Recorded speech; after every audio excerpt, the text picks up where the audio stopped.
আমি এখন বলছি এবং ক্যাফে থেকে। আর আজকে আমাদের এখানে 8 জন সুন্দর সুন্দর মানুষ এসেছেন। তাদের বন্ধু নিশার পাকা কথা হয়েছে, সেটাই সেলিব্রেট করতে এসেছে ওরা। তো অনেক কিছু খেয়েছে, আমি ওদেরকে জিজ্ঞাসা করবো কেমন লাগলো আমার এখানে খাবার দাবার, আমার এনভায়রনমেন্ট এখানকার, যদি একটু বলো। ভীষণ ভালো লেগেছে, খুবই ভালো লেগেছে।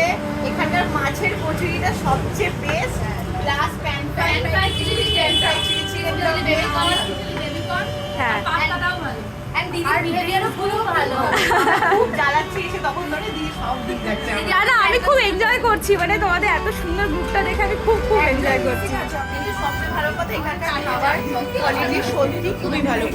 বেবিকর্ন সব, বিশেষ করে মাছের কচুরি, প্লিজ কেউ এসে মাছের কচুরিটা আগে খেও। Thank you. আর নিশা, তোমাকে অনেক কংগ্রেচুলেশনস, খুব ভালো করে কাটাও আগামী জীবন। থ্যাংক ইউ, আবার এসো তোমরা। টাটা।